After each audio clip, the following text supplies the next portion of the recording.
tempoh PKP di mana 2 orang pihak pengurusan sahaja dibenarkan bekerja. Pusat kuarantin.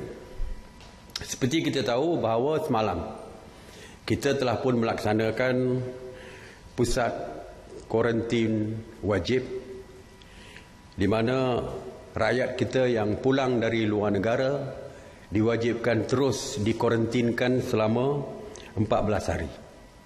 Semalam dari laporan yang diterima daripada laporan NADMA bahawa semua berjalan dengan baik dan lancar.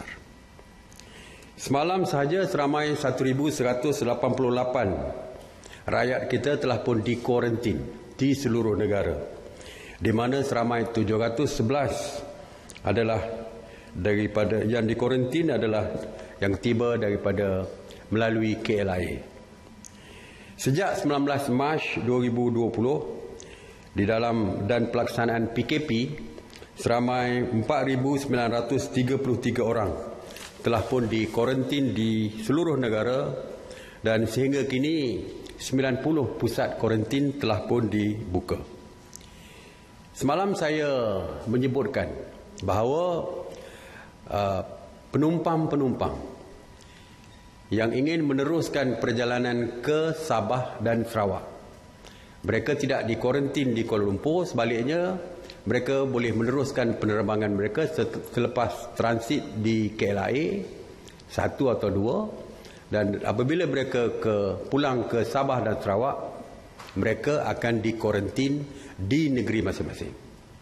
Walau bagaimanapun, kedapatan penumpang-penumpang yang tidak mempunyai penerbangan terus untuk pulang, mereka mungkin tidak mempunyai tiket penerbangan untuk pulang, belum ada tiket penerbangan untuk pulang ke Sabah dan Sarawak, atau mungkin penerbangan mereka 3 atau 4 hari selepas mereka tiba di KLIA.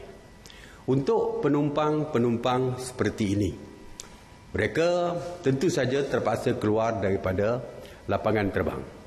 Oleh itu, mereka juga akan dikuarantin di pusat-pusat kuarantin di Kuala Lumpur, Selangor atau mana-mana kawasan yang berdekatan.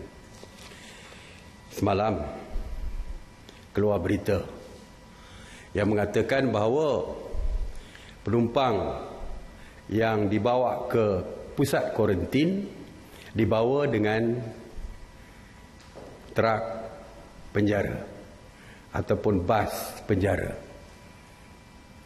Berita itu adalah berita tidak benar, kerana semua penumpang pesawat yang akan dikuarantin akan dibawa menggunakan bas-bas yang disediakan oleh pihak kerajaan ataupun pihak NADMA. Truk hanya digunakan untuk membawa barangan mereka saja. Ini bermakna bahawa berita-berita palsu terus berlega di dalam negara kita, walaupun keadaan seperti COVID-19 ini sepatutnya semua mesti berusaha untuk menenangkan rakyat dan membantu kerajaan, tetapi masih ramai penyebar-penyebar berita palsu dan sebagainya.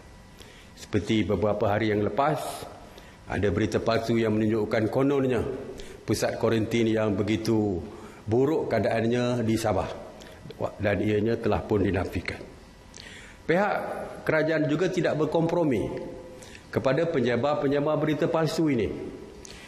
Sehingga 3 April 2020, sebanyak 184 kertas siasatan telah dibuka oleh PDRM dan juga SKMM berkaitan dengan penyebaran berita palsu ini. Daripada jumlah tersebut, sebanyak 20 kes telah dibuka dan mereka telah pun didakwa di mahkamah.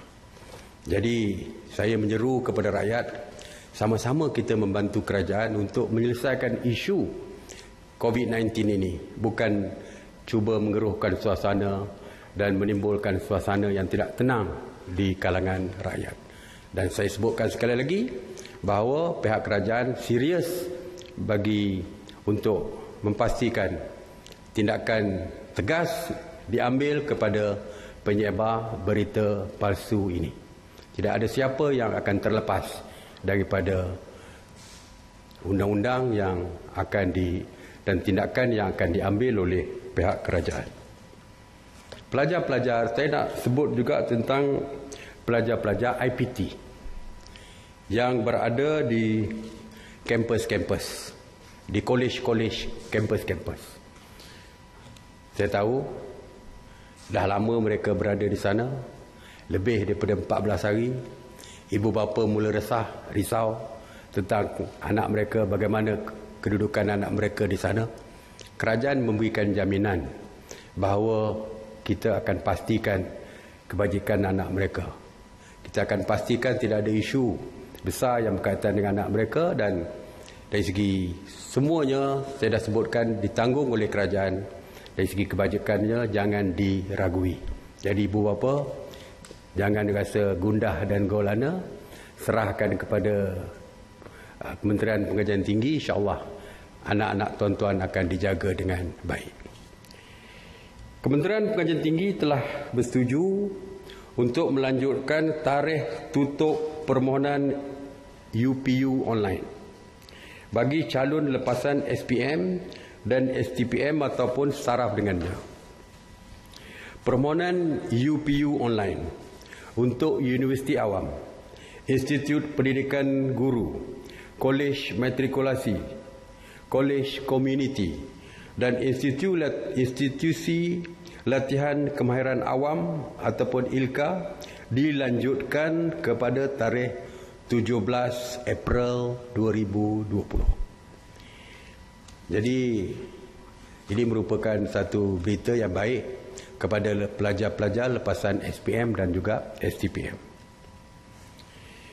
Saya bagi pihak kerajaan ingin mengucapkan setinggi-tinggi terima kasih kepada penyumbang-penyumbang yang selama ini memberikan berbagai-bagai sumbangan kepada kerajaan di dalam membantu kerajaan bagi menghadapi isu COVID-19 ini.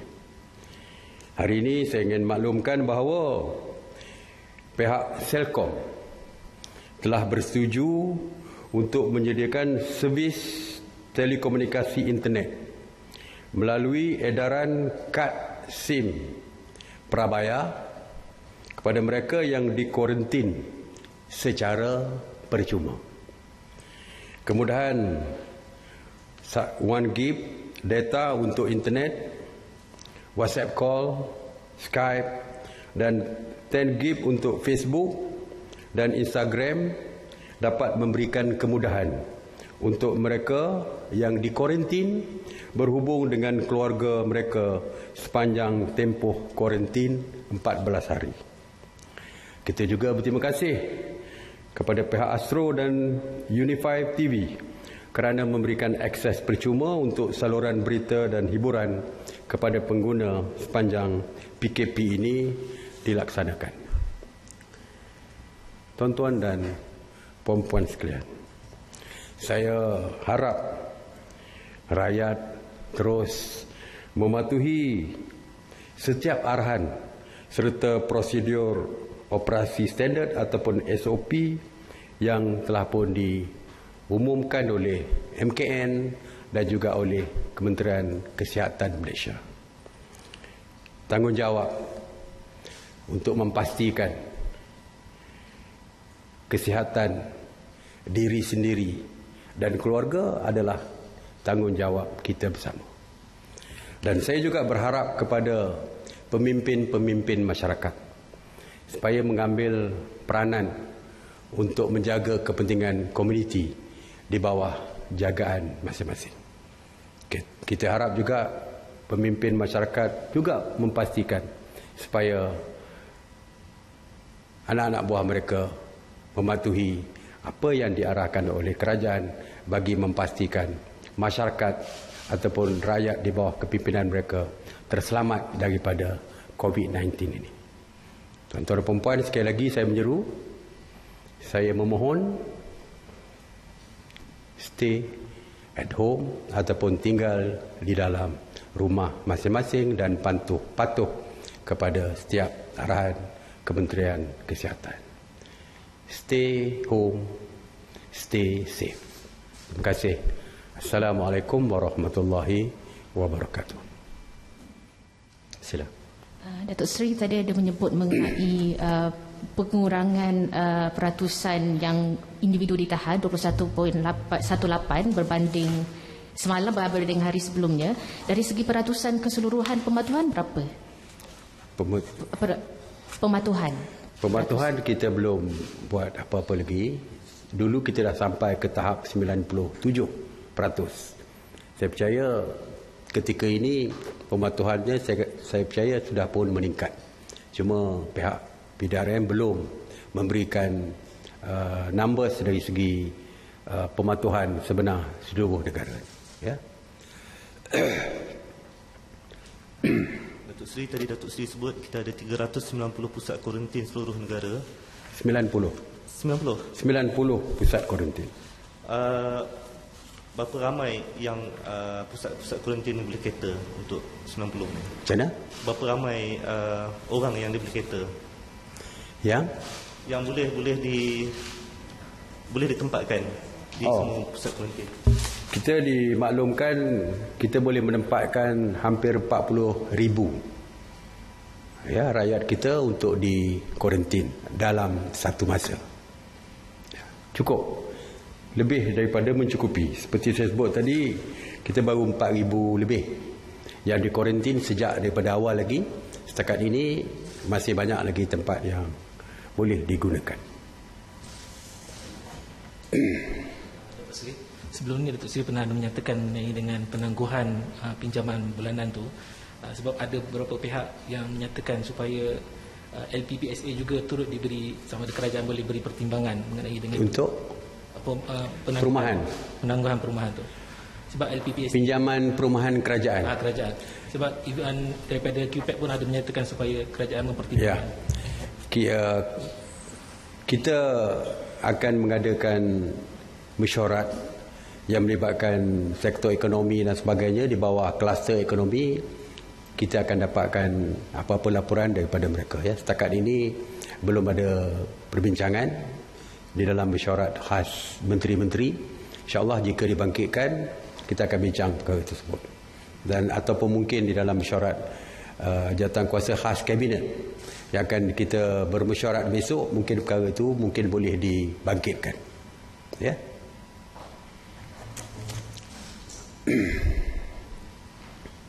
Datuk Seri, mengenai pelajar IPTA dan IPTS, ada ibu bapa minta kerajaan tolong kerajaan mohon kepada IPTA IPTS untuk buat pengurangan dan penangguhan bayaran pengajian sebab ada kolej yang diorang dah tak ada kelas lebih sebulan. Minta dikurangkan. Dikurangkan. Okay. Kurang ataupun penangguhan. Itu cadangan kan? InsyaAllah kalau cadangan itu kita akan bawa kepada Kementerian KPT. Kita akan bawa. Sebab ini hari ini baru cadangan tu kita dengar, insyaAllah kita akan bangkitkan. Alright? Ada lagi? Persatuan Farmasi minta kerajaan memberi subsidi kenaikan topi muka. Susulan kerajaan menurunkan harga siling topi muka tu daripada RM2 kepada RM1.5 untuk menampung kerugian mereka. Kerugian siapa? Syarikat? Persatuan Farmasi. Sebenarnya apabila kita menetapkan harga shilling, kita telah pun mengambil kira kesemua perkara yang berkaitan seperti harga diimport. Kita tahu bahawa pengeluaran tempatan amat berkurangan. Jadi kita mengimport. Apabila kita mengimport, kita dah membuat perkiraan berapa kos sampai ke kedai mereka ataupun sampai ke Malaysia. Sebab itu kita buat keputusan RM1.50. Walaupun jika pihak pengusaha tempatan ingin membuat rayuan, mereka boleh mengemukakan rayuan kepada pihak Kementerian Keuangan kerana subsidi melibatkan Kementerian Keuangan. Tapi setakat hari ini harganya masih RM1.50 dan saya difahamkan rakyat mampu untuk membelinya dan rakyat berterima kasih kepada kerajaan kerana telah pun mengurangkan daripada harga asal iaitu RM2. Okey, terima kasih.